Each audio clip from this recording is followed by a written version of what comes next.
Hi everyone, hello everyone. Welcome to episode 26 of Brewing Live, filling your digital cup with great stuff brought to you by Decaf Coffee Republic.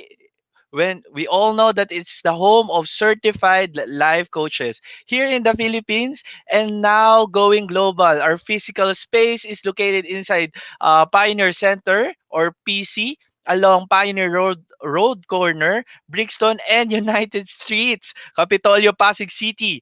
Decaf Coffee Republic is open daily between 7 a.m. to 7 p.m. only because of the pandemic situation. But coaching services on demand is still open 24 by 7. Any time of day, any day of the week. Just connect through 0917-586-1661.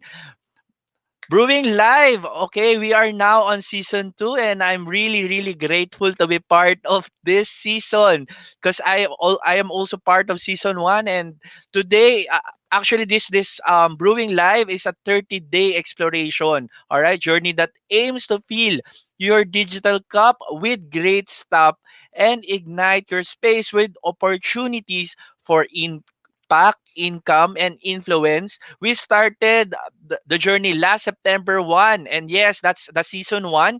And you can watch a replay of the past episode in Decap Coffee Republic FB page. All right. So that September 1 is when we started the season 1. And this season 2, where really grateful to be joining in again, is started last October 1. All right. It is a 30 days exploration journey. And also the Cup Copy Republic has a page like where we can really literally connect and know some of the postings that we have, and you could just hit like or go to that or search that in your search box. Also, I am inviting you to connect with us with Live Coach Philippines FB page. We also have that. And also Coach AI Connect YouTube channel. All right? Thank you again for joining me today. Please do tag a friend. Ayan, in the comment below and share the link in your timeline and every friends, and let me just be a blessing to everyone. And also, if this project, of course, is in partnership with Coach A Coaching Club, which our mission states that to create massive impact by turning our talents into income and influencing the people in our chosen domain and territory through the platform of life coaching. Ayan. Batch 1, where I am part of that, of Coach A Coaching Club, is now on 5th month. All right. And the endeavor is our community service after really completing weeks of training. All right. Inside the club. And batch 2 is also currently ongoing. If you are interested, I know lot of some of you are really interested to knowing what is Coach A Coaching Club is. Again, if you are interested, you can connect through 0917-586-1661. All right? And for our today's episode, ayan, I'm currently, because as mentioned, we are now on episode 26 of season 2 of Brewing Live. I will share to you this episode entitled Peer Pressure: How to Overcome I.T.S or Its Fear. All right. So as we start, I'm really encouraging you to grab your pen and paper so we can have a really great learning moment with everyone. All right. So again, I'm Coach Ed, and I am your professional certified life coach. So let's start. And I am encouraging, as our drill and as our common thing that we are really looking forward in every session, talks, whatever it is that you are attending, it is really about sharing. In this picture, you can see that it is something that you share that pours out to everyone's success, whether it is another plant or another person. All right. So let me share you this. Learning is gaining. All right. You have your water tank, you fill it up because you gain learning, because you have something new inside of you that you have obtained to something, all right? And the new could be a breakthrough to someone else's success today, all right? So let us remind ourselves that maybe this is the learning that we have is just like an ample or a bit of something that we could learn in a bigger picture. So I encourage everyone, if you know something that could really transpire or something that could connect to the talk or the topic that we have, really I encourage you, aside from sharing the link or commenting their name or tagging them in the box below, you can also create the posting. All right, I know some of the coaches or more or some of my brewing live coaches is also interested and excited to have the hashtag pack my bag moment. And also, because we are doing Decap Brewing Live, you can use also hashtag Decap Brewing Live. And because I personally believe that every learning is a blessing that we receive. So if you are also really into it, I would really encourage you to use hashtag blessed to bless. And because our topic is about overcoming fear, pressure, we can use hashtag overcoming fear, pressure. All right. So as we start, I would like to acknowledge some of our listeners right now. We have our watcher viewers right now. We have Coach Nords, Clubmate Nords. Hello, great evening, great morning to you. Great afternoon. And also we have Coach Glacy. Hello, Coach Glacy. We have also Coach Candy, Master Coach Asmin. Great evening. And for those who's driving, I believe there's driving which like we're tuning in on the background. Please drive safely.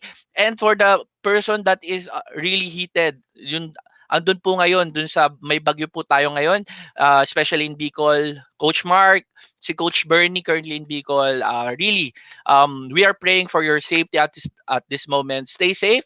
So again, maraming salamat for tuning in, Coach Tin and Coach Maureen. Thank you, thank you. And as we begin, let me share to you who am I again and what I do. All right, this is just the introduction about the person that I am, because maybe if you are the this is the first time you'll be seeing my video, or maybe you are just been tagged by your friend, loved ones, and even your family. Let me introduce who I am. By the way, I am Ed Kimuel Ramos, a husband to my wife Rachel, and soon to be dad to my beloved son Elijah, who will be coming out like this November na po. Ang due date po ni wife, for everyone who's asking and wondering, is on November 16. But really, we're praying that it could be like not greater than week 40. By the way, she is now on week 37. So full term na daw po, according to the science and the doctors or OB who's handling our situation right now. And also,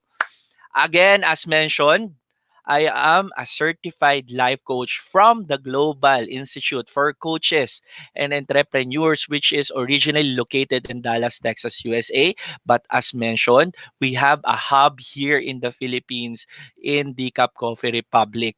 Yan po yung nasa PC compound. Of course, because our dear Master Coach A is a global partner of this movement.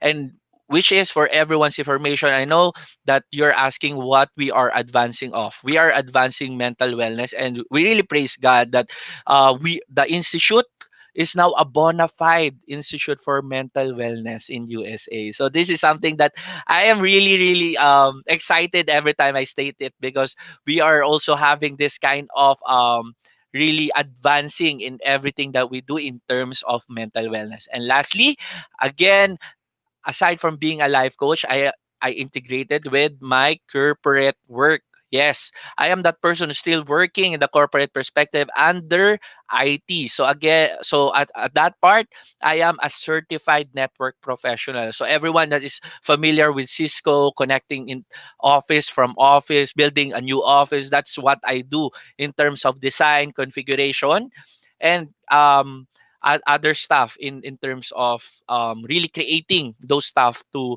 make it happen. And also, as we move forward, I would like to really ask you, kasi yung seasonan ko, we talk about anger. And this day naman, let's talk about something that is really um something that we are really looking forward to in terms of emotion. All right, so I know every one of you have watched Inside Out, or many of you have watched Inside Out. This movie, this movie that is quoted as a child movie is really something that is impactful in my life, because it brings out different understanding in different emotions, different situations that they can really work on or into. All right, so this afternoon, let's talk about, ayan, si fear. By our topic, peer pressure, how to overcome I.T.S or its fear, which I.T.S stands for identify, learning the types, and to strategize about overcoming fear in peer pressure. All right. So again, if you know someone who can really be blessed by this, and this is something that is really um like, this is not a rocket science. This is some just of the things that I me myself have educated with, and this is something that I am really excited actually in picking of those topics. So let's see naman on the next Decap yeah, Brewing Live, mamimit naman natin yung iba, sila Sadness and sila Joy, as Coach Candy mentioned yan. She quoted Sadness and Joy. So maybe on the next Brewing Live in the next season that we have, we will be able to discuss some of the topics that is correlated with that. So for now, let's have that kind of joyful heart and overflowing heart to talk about fear under peer pressure. All right. So let's start with identify. Coach, ano ba yung peer pressure? Again, this information, you can search it on the internet on the part of identification para lang magkaroon po tayo ng grasp. What does the Miriam or Webster or Wikipedia states about peer pressure? Let's take off from that. All right, from Wikipedia or dictionary or Miriam, it states that social pressure by members of one's peer group to take action or certain action, adopt certain values, or otherwise conform in order to be accepted. So as you can see po, dito sa first definition of peer pressure, it starts with social, and it has a social group, all right, or a peer group that may take control or take something that pressured you to do action that adopt certain values and otherwise, meaning itong action na to could mean that you are adopting values or certain beliefs that is not truly yours, meaning because you are in the posture that coming in because you want to be accepted. So it is something that we can really look at as we progress. And next we have a feeling that one must do the same thing as others, or as other people of one's age and social group in order to be liked or respected by them. Minsan kasi we are looking at the peer pressure of the process, but really the outcome is simply because we want to be accepted and we want to be respected. And that's some of the things that really is an eye opener as I've really studied and really understand different postures and situation where peer pressure can really be powerful and how it emits fear in a certain ground through our different outlets or environments. And tonight, I mean this afternoon, all right, I've really something that this is really familiar in the sense, because most of the pressure leads me to do something that is really not just uncomfortable, not just unfamiliar, because yeah, sometimes pressure that I have experienced in my life leads me on the certain decisions that I am not really proud of, and it is something that learning it's a learning process that everyone is keep on doing it. So I'm sharing all of this because my objective and my goal is for us to have that kind of clear understanding of what does it really feel to have that kind of peer pressure that would really have that posture na alam mo naman na it could be something na ano na parang negative or positive, but how can you really respond to it? in order for you to get or have that objective right now in mind, because maybe you are also looking at having that kind of acceptance, belongingness, or gusto mo lang naman marespeto and gusto mo lang naman alam mo yon, you will just want to be in the zone, like in the space where a lot of people is really responding. And this afternoon, it is something that we really would like to address to each and everyone. Again, what we are identifying right now is something that can be really useful, not only for you, but how you can really influence your your environment in this certain ground. So again, if you know someone, I believe that currently that you have someone in your head right now that is being or taking part of this pressure, and you know that, how would you know that it is a peer pressure? Because they are really reacting based on how can they get respect, how can they get accepted, but not really taking this in an objective manner of how can I really understand and empower myself on things that I really want to do. All right. So let's start with identifying three major influencers. Ayan. Diyan tayo magsisimula sa identification. We are not just going to identify, of course, ano ba yung meaning ng peer pressure. Pero if I'm really encouraging you right now, please, if you can really grab a pen, a paper, a note, or notebook, like whatever space you have in terms of writing, whatever is comfortable with you. Maybe you are watching in a laptop, you can do notepad, wordpad, whatever it is.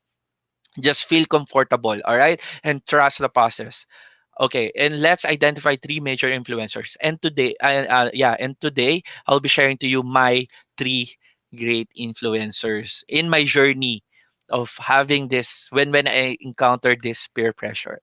Let's start with Friends. Ayan. Alam ko marami sa inyo nakapanood na ng Friends, right?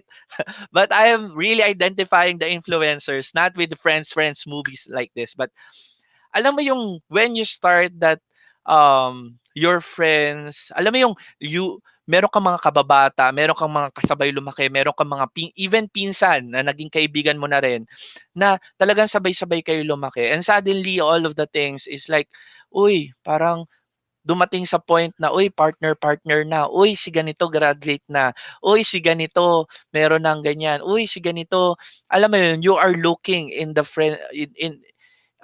friends in that kind of manner na parang, uy, bakit parang I felt like I'm left behind. Parang kung ganito yung friends nyo, titignan nyo ngayon, parang, uy, lahat sila partner-partner. Tapos alam mo yun, pag nag-join ka, maybe I'm a third wheel over three couples. So parang you are feeling that ay parang ano there's something indifferent, or maybe you are that person right now. But let us finish this really session and understand how can we really be firm of what we have and what we are doing in these certain grounds. Maybe kasi in my case, yeah, friends, dumating ako sa point na kasi ano eh, medyo late ako nag-asawa. Yung mga friends ko ganito na talaga yung itsura. Yung iba may dala pang anak. At alam mo yon, yung parang yung mga marami tayong nakikita na that really influences na ay ganito na dapat yung season ko. That alam mo yon, based on the standard of the society, because we're talking about economy, we're talking about the ecology where we at, which is part of the environment. Maybe ganito na yung environment mo ngayon. I really encourage you to really sit down and have that kind of list. I-list mo lang yung tatlong major influencers mo in terms of having or feeling that peer pressure. All right? The second naman sa akin that I would like to share is the workmates. Ayan.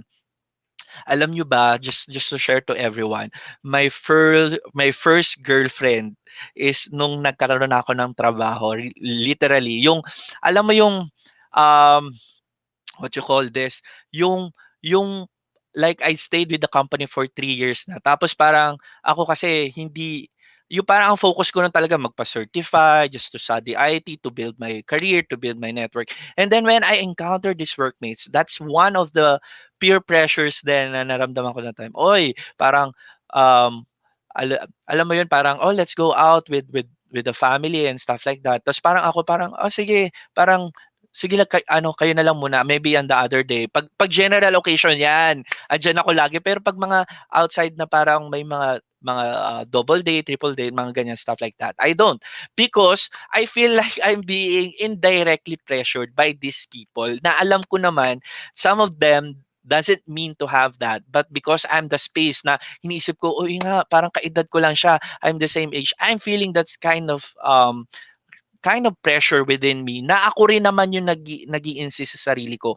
But that case, doon, kung naroon na parang, okay, sige, sige, I have this, so parang, doon lang din, sa same office lang din ako naghanap ng makaka-partner, and then it worked out, and yeah, it's something that because it is influenced by my workmates.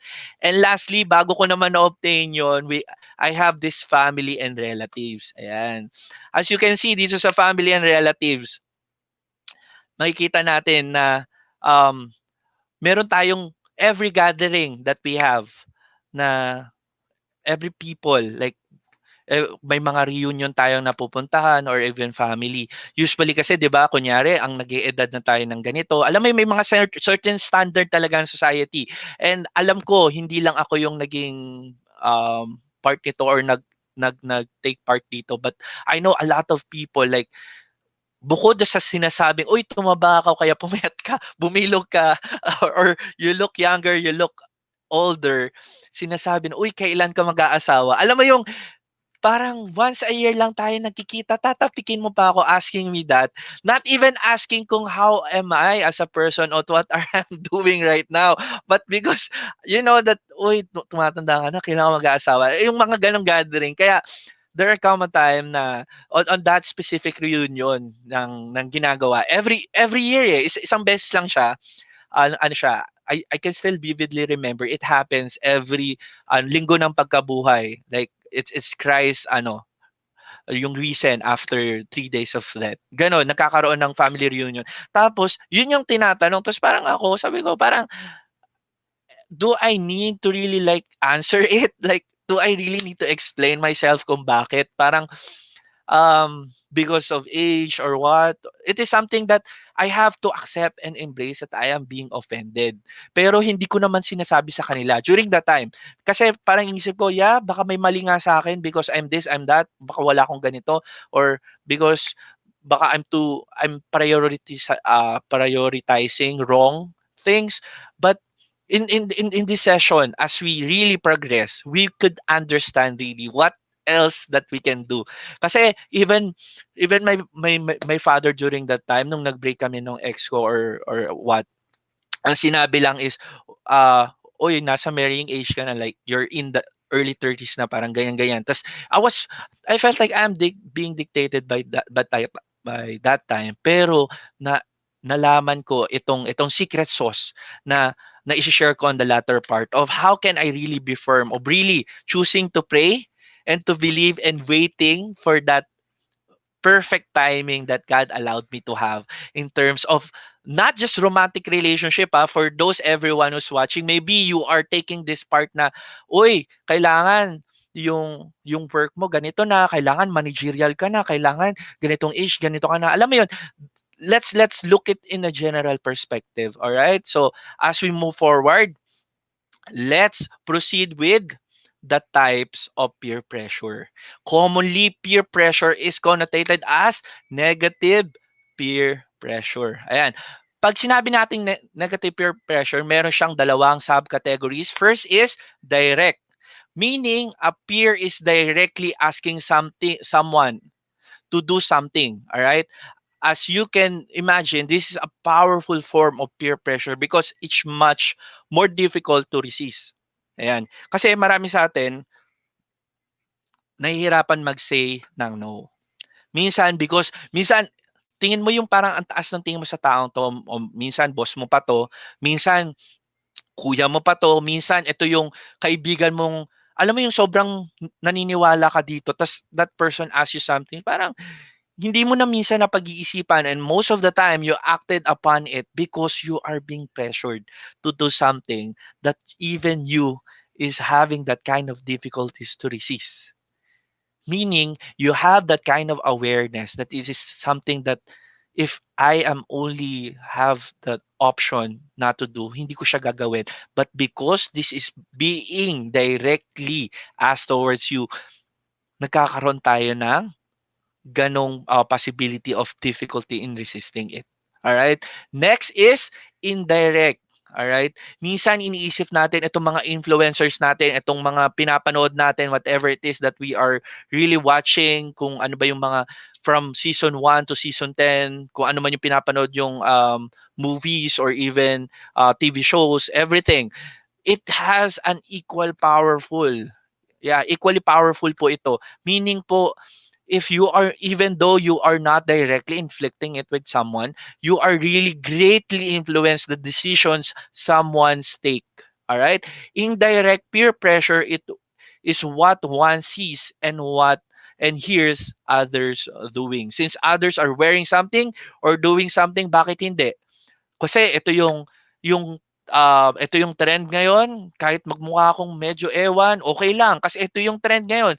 So parang iniisip natin that the influencers, minsan hindi natin napapansin na we are being pressured by the society. And because we want to fit in, we want to be accepted na, uy, ano ako, on the date ako, yung OOTD ko ngayon, pasok sa mga ganitong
Love, pwedeng sa taas muna saglit.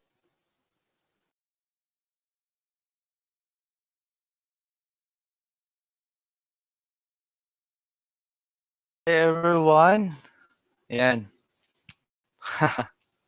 All right. So the second one is the positive peer pressure. All right.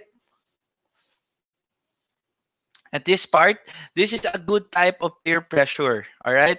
It is when someone push you to do great things, to excel. Someone may feel empowered by his and her companion because of the positivity from them. All right. So again, sorry for the technical difficulties because I am having a internet problem as of the moment. But yes, as we proceed, kanina we talked about the negative peer pressure, and now we are talking about the positive peer pressure. Which talks about when someone really have that kind of encouraging posture na tulungan ka talaga to really excel in someone that will make you feel empowered, all right, and really to have that kind of positivity from them. So that is the two types. First, we have the negative peer pressure, and next we have the positive. All right, for the two types of peer pressure. And as we move forward, let's have now the understanding of how we can really have that kind of strategy or strategize in terms of responding to peer pressure. Alam nyo, for those who are watching, in the last week while I'm studying peer pressure, alam nyo, common. It is really common for teens and even child, yung mga bata pa from years 7 years old, ground up hanggang maging 18. Usually yung part na yun mataas yung peer pressure, and it is somewhat how affecting on how we are responding in our life today because we have obtained and really embraced but really not responding to the peer pressure. All right, and this is the somewhat that part that we really need to really dig deeper. It can be tricky to know how to handle peer pressure, all right? Instead of making snap decisions, most of us are really focusing on the outcome that it can have or it can impact in your own life. So as we move forward, I'll be sharing you 5 strategies that can really lift us up from when we are encountering peer pressure. So if you are ready, and again, if you have a pen and a paper, I encourage you to to really grab some and even notepad just to write this up, because this is really something that is helpful. All right. First off is know your goal. All right? Alam ko, most of us, mga classmate ko, mga genius classmate ko, coaches, or everyone who is just watching with us, let me put this in this context. Understanding the true north. All right? True north is your orienting point, your fixed point in a spinning world that helps you stay on track as a leader. It is derived from the most deeply held beliefs, values, and principles you lead by. It is your internal compass, all right?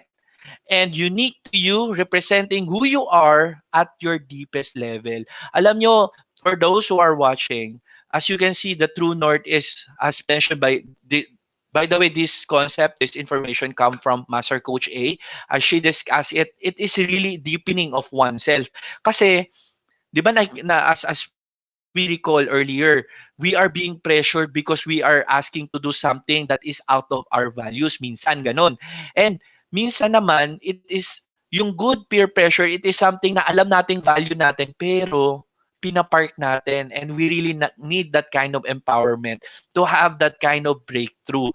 And this first one, this first strategy to really overcome this fear in peer pressure is that when we understood the true value of what do we want to do. Ano ba talaga yung core beliefs? Ano ba talaga yung values mo?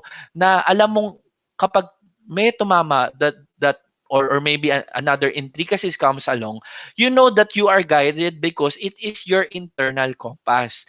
You are learning how to say and state things because you are guided with this true north. Itong 13 days na to, journey na to, again, it is something that nakakatuwa that I took part of. And every time I remember, yun yung goal eh. Minsan kasi yung goal natin nagbabago as the season changes. That's right.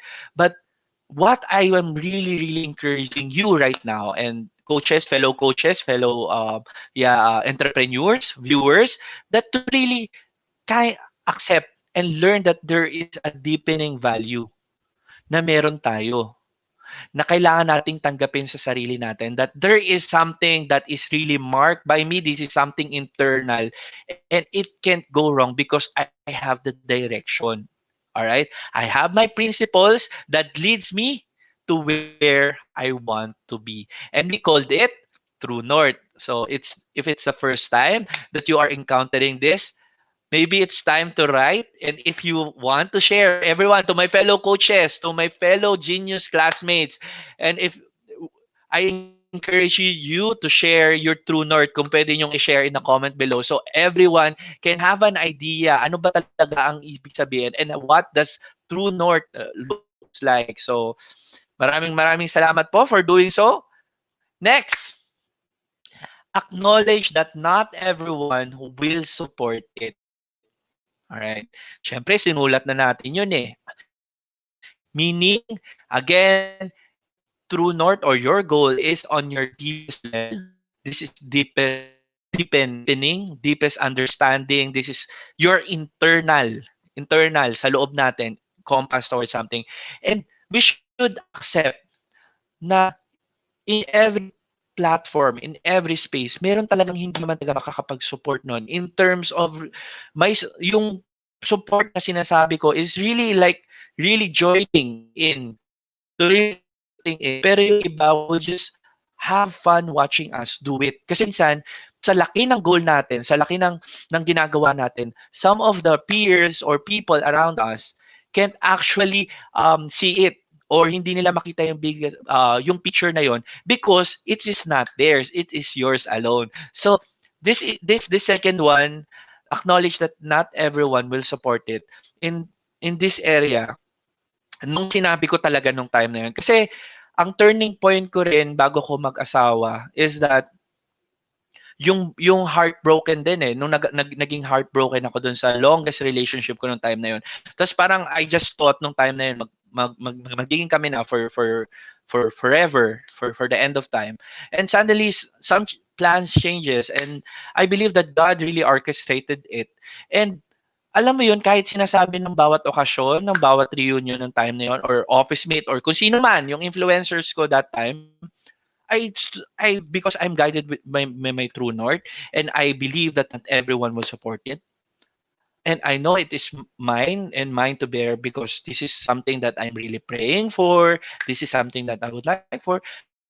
I eliminate all of those. Na parang, minsan tinatanong ko, ano ba? Magre-relasyon ba ako because I'm craving or because I'm longing?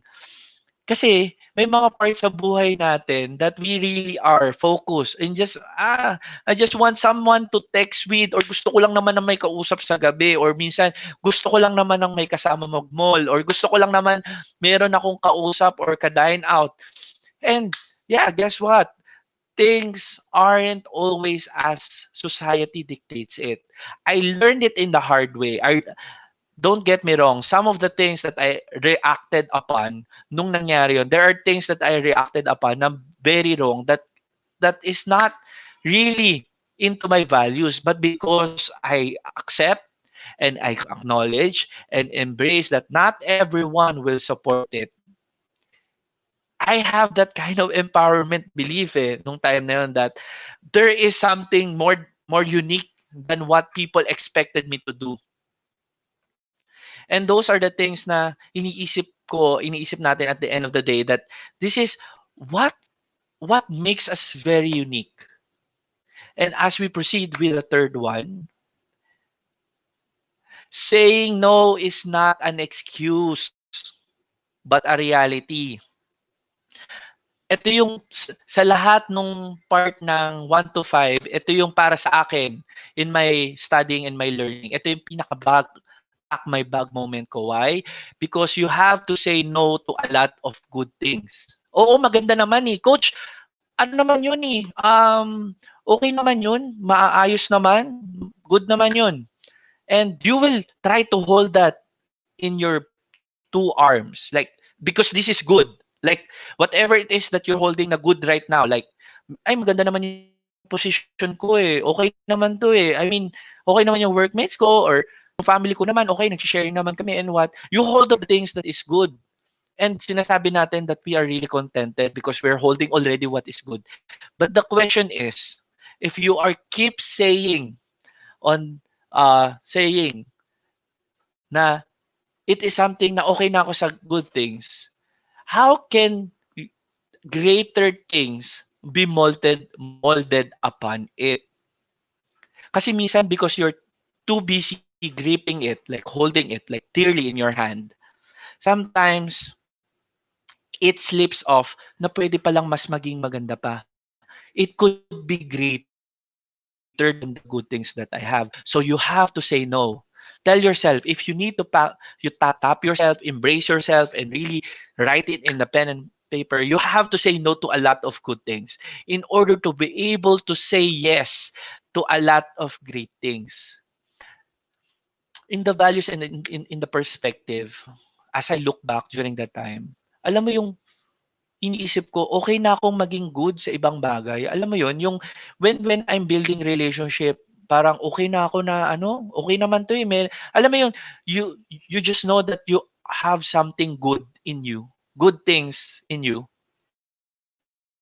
na parang think yun na lang yung deserve mo nung time na yon. And that make me realize that in order for us to get a bigger gift, we need to put down smaller gifts.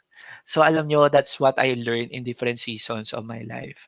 Minsan kasi, oo, tama, we acknowledge this, kunyari, we have a 3310 or yung mga 3210, this serves something during that time or season. Pero because the technology is advancing nowadays, halos lahat na po tayo naka-smartphones. Lahat na po tayo malaki na yung screen. Even in our work, yung mga nagagrab, yung mga, they can't use 3310 or yung analog because that's the good stuff. You can able to communicate, but learning to put it down, like put down the small stuff.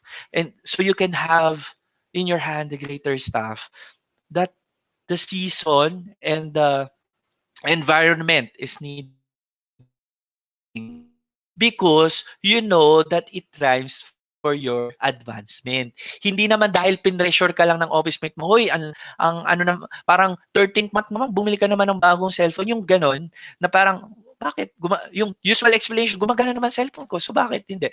Pero because sometimes, yung posture ng heart natin knows that this is an investment because I want to do greater things.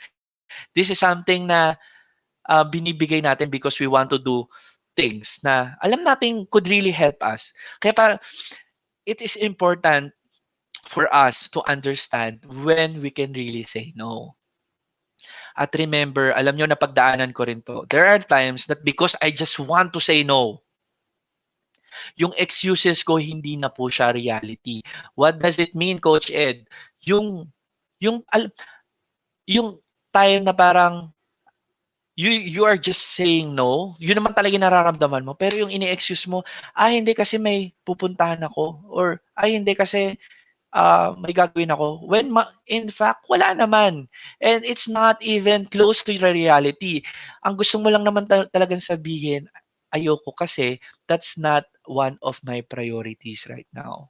Or wala kasi walang nagkakamali. Kasi nung time na yun when I'm really looking for someone, na parang, ay, wala pa po kasi ang explanation ko lagi, wala pa pong nagkakamali or wala pa pong, alam mo yun, yung ganon, you are giving those information na parang, when in fact, naisip ko ngayon na as we progress in life, saying no and giving an excuse, yung excuse yung minsan lies na eh na parang it's not helping your brain as well. Kasi napaka-powerful. As we all know, brain is really powerful. That what you states in it, like, it's gonna do it. Like, give it a time. Just press it and it will do it.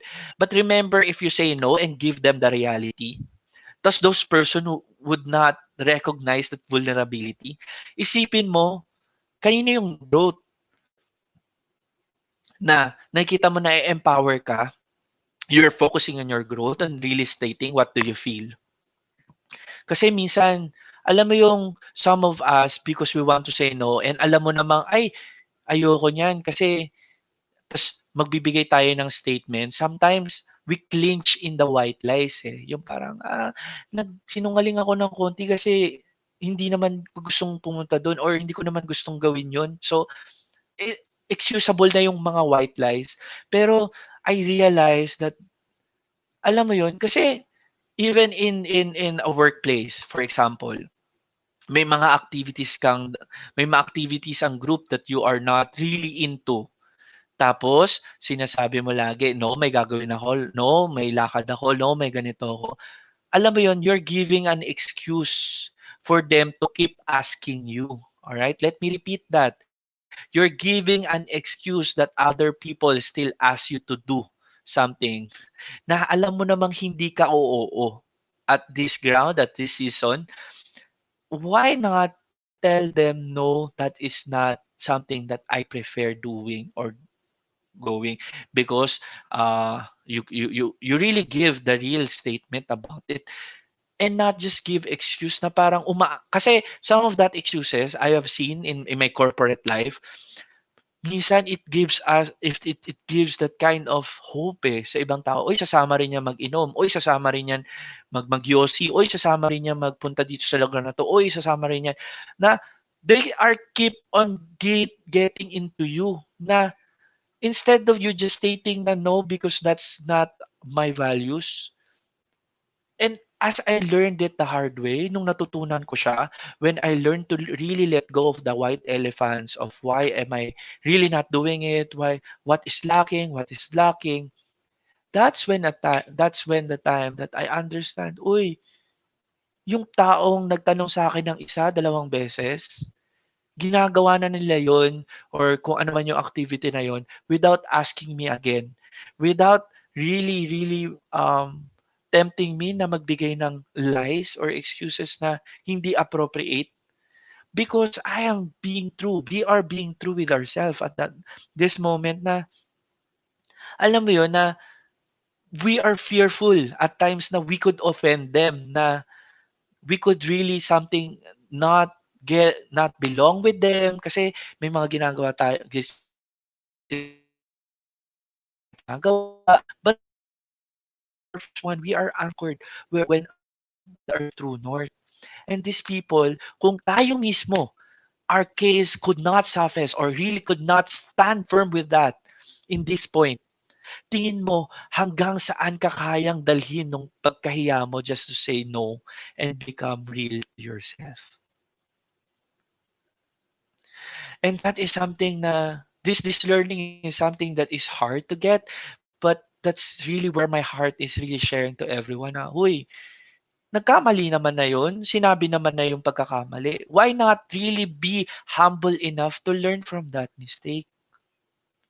Kasi we are speaking of something that is really because, alam mo yung puso natin, we are really wanting to state the truth eh. Yun naman kasi yung totoo. And that person asking you, remember this, naalala ko rin to with what Master Coach A mentioned. Because you are aligned with really that kind of yung truthfulness, honesty. Wag kang magtanong din to someone if you are not capable of hearing the truth. Pero it is something that is courage, yung courage natin and if you are that courageous, you can bear it. Natanggapin talaga, ito kasi yung totoo. Kesa naman sabihin sa'yo, pagkarami-raming sinasabi sa'yo, pero no means no, but hindi naman porket nag-no ka in the things that inas ka, na yung taong nagtanong sa'yo deserves a lie. Parang isipin mo, how could you able to bless that person's heart? Minsan kasi may nagtatanong sa atin, alam mo, kunyari ako, I was being influenced na, uy, tara, try mong mag-yossi, try mong ganito. Tapos alam kong it's not even good for the health or something that is not really valuable in any perspective na iniisip ko. Whatever it is that someone's getting from it, na nakaka-relax daw sila, pag kumain daw sila, bumababa. Tapos may nagsabi pa sa akin kasi nung mas mataba ako before, sabi, pag nag-yossi ka, papayat ka na. Yung may mga ganon. And I I strongly believe nung time na yon that I was being asked to do something. Sabi ko, it's not really me eh. Parang, if I'll do that for somebody else. And that's the worst thing that I can do for myself. And maybe it's the worst thing that you can do to yourself as well if you're always afraid of saying no and giving that lies. But alam mo yon, nag-say no ka na rin eh. That person deserves the explanation. Kasi remember kanina, di ba? As we share our bag moments, that's also one of the cases that person can be really be enlightened na pwede naman palang mag-no sa sigarilyo. Pwede naman palang mag-no sa bisyo. Pwede naman palang wag subukan. Pwede naman palang i-research na lang yung curiosity natin and really not indulging into it. Marami naman palang tao pwedeng tumulong. Marami naman palang taong gustong tumulong and yung help naman pala is available. Bakit pa ako magbibigay ng lies?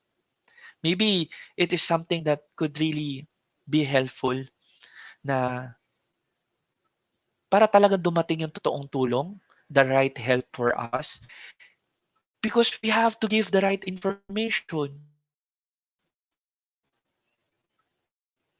Kasi if we ourselves are too afraid to give the right information, what if the right solution would would be would be like nakalakip doon yung right. yung dream, desired outcome mo, but because you are so not really giving a good real excuse, lumalayo ka ng lumalayo. So at the end of the day, I know what you have is good things, but I know that your heart is really longing for more. But you are too afraid of really putting down what's working to get what's best working, what's the best thing for you, not dictated by anyone, not even society, not even your friends, not, not just even your family and your workmates, but really, what is it that you really want to do? What is your reality? So that is our third one. All right? So again, if you are answering the third one, pwede mo ring isulat what are the things that I want to say no to, and what are the excuses or what are the informations that is the real thing that is happening kung bakit ko siya ino-know.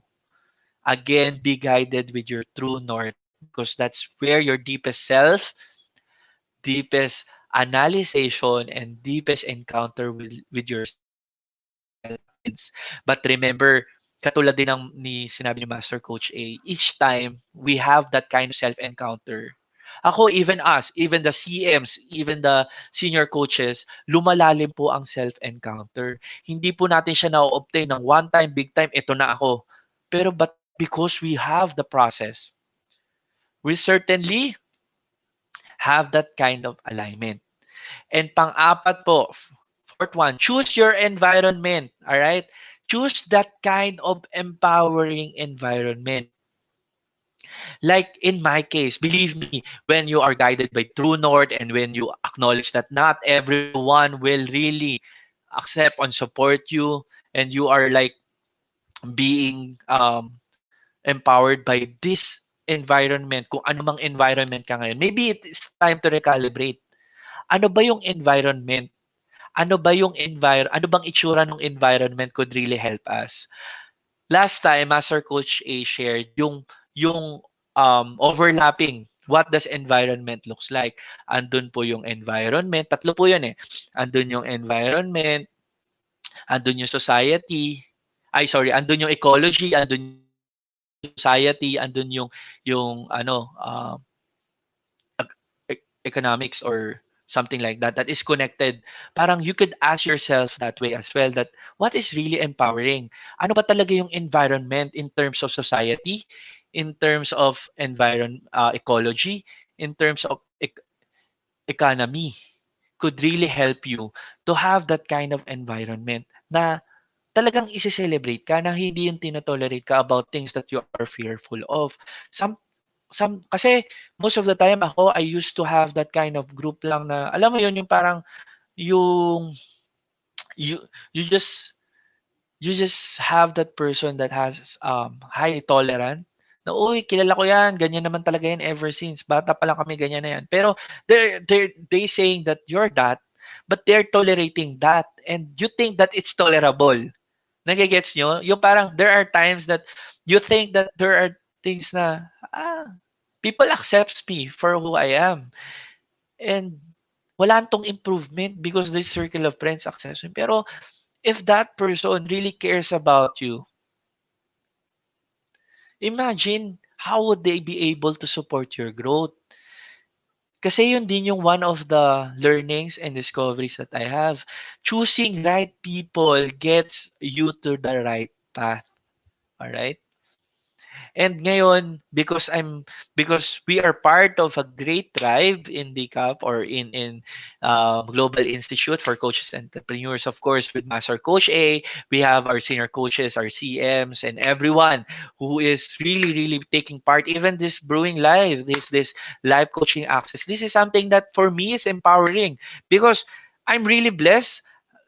A lot of people are really commenting and stating that whatever it is that you're sharing, and great ideas, like Coach Maureen, let me just read some of the kind of empowering environment that I have. Coach Maureen said, saying no not to make an excuse, but it is a reality. Ayan. Sabi rin ni Clubmate Norris, our true north represents who we are as a human being in our deepest level. All right. We also have Coach Candy. Choosing the right people will help you get the right path, of course. And yung sinabi ni Clubmate, yung environment is composed of economy, society, and ecology. I'm really, really grateful to those people. I mean, the tribe that I have right now, Master Coach A, Master Coach Asmi, Master Coach Lakena, Coach Candy, Coach Tin, Coach K, everyone, Coach Sean, Coach Orville, Coach Rizal, everyone, clubmates, and Coach Maureen, Coach Phoebe, everyone, and Coach Rog, everyone who's in there. I've prepared to be in that kind of environment in the space because those three, those ecology, economy, and society, it is what we are reaching out here. Kaya minsan, even though we are too afraid to really show up and we are too fearful to encounter ourselves, alam mo, iniisip ko na lang talaga, I have you guys. I have this kind of empowering people, empowering environment that I am surrounded with. So, at the end of the day, it is really one of the greatest formula, the ecology. Kasi katulad din ng sinasabi lagi ni Master Coach A, ano ba talaga yung purpose ng ecology? And ano ba talaga yung empowering sa'yo?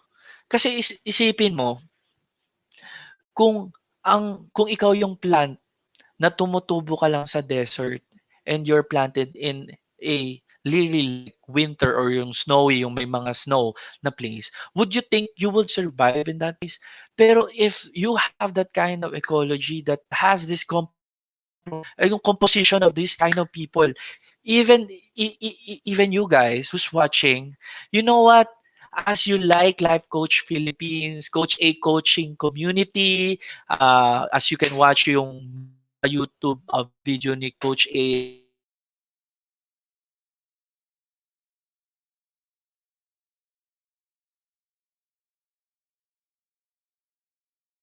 every time that we fall down, every time that we encounter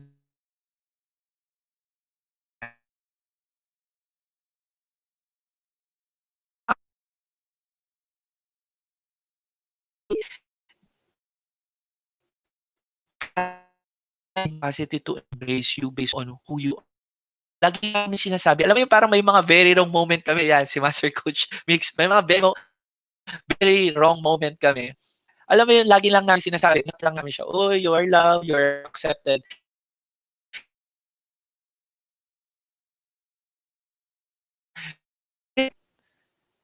Every time that we fall down, every time that we encounter monster in ourselves, tapos pupunta ka sa ganung bahay, that people will just look at you and will not tolerate you, but will say to you from their heart, the growth I am encountering now, and marami, I have seen a lot of that in that place, like people being, like really, yung ground,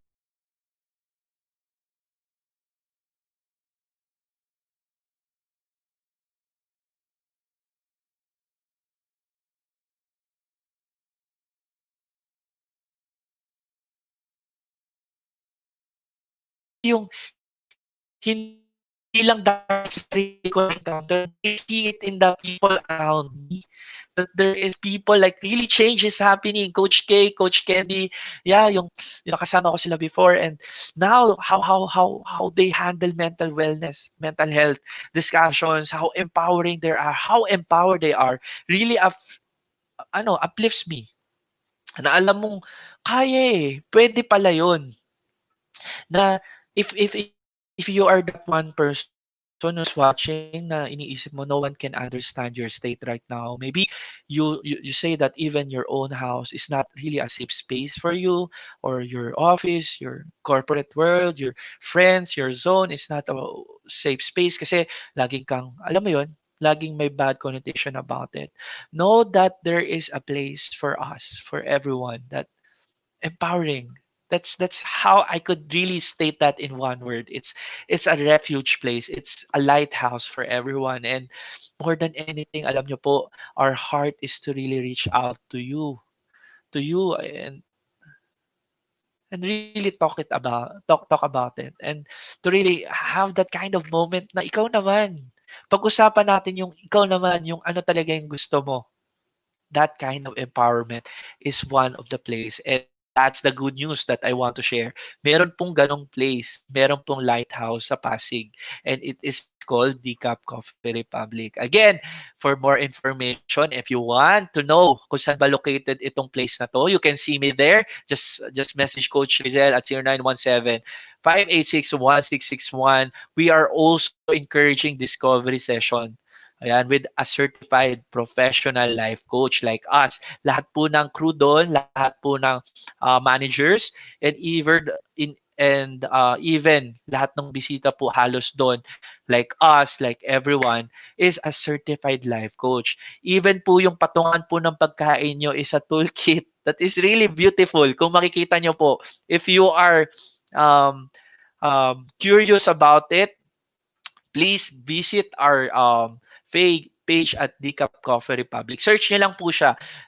Again, it is really a place that if this is something that lacks on you, and you think that this place is something that you want for yourself, to want na gusto mong i-process natin yung peer pressure mo sa buhay, what are your inflictors, ano ba yung mga stressors natin, this is something na I really would like to share to you. This is a really a good place, a safe space, and it is something that is for everyone. Hindi po siya limited for coaches, hindi po siya limited for business. It is for everyone. As mentioned, it is a beautiful lighthouse for God, for Jesus. All right, for everyone, for refuge. All right.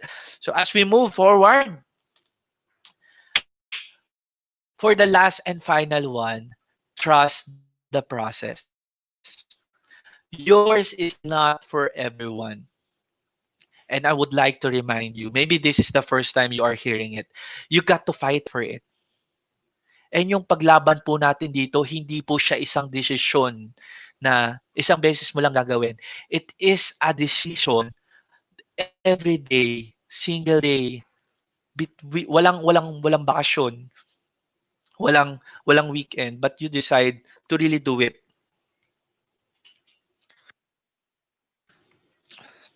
And it is something that is for you. And because this, kasi mostly sinasabi natin, alam mo yung process na parang iniisip natin, ay yung process niya, ganun din naman yung process ko eh. Kunyari, gusto ko maging teacher. Eh di yung process niya, yun din naman yung process ko. They could be right in terms of getting that technical aspect. Kailangan talaga natin mag-aral how to educate. Pero kasi one of the things that I've learned in the life coaching platform that we have is you gotta fight for it. No one, the tribe can really fight for you. Remember this, the tribe can really fight with you as long as are you yourself are in it. Kasi paano tayo lalaban kung wala yung mismong dapat lumaban? So, katulad nga ng sinasabi namin eh, even in our walks in terms of getting that kind of mastery in life coaching, we have a different process.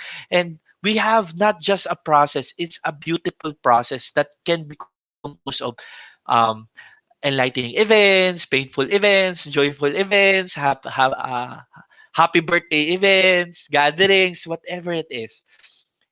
And that is what I've really appreciate in doing so na you that's why you have no excuse in beating yourself eh. Kasi you kung saan ka man nakastuck ngayon, you have your process. And that is something that I really would like to share.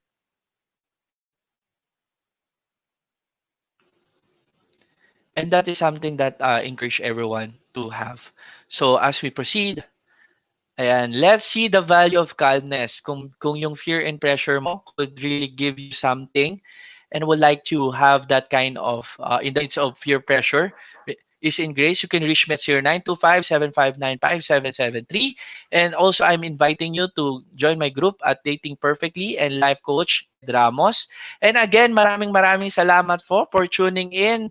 See you again next month for my season 3 of Decap Brewing Live. Again, love bomb boom. Thank you for everyone who's watching. Bye bye for now.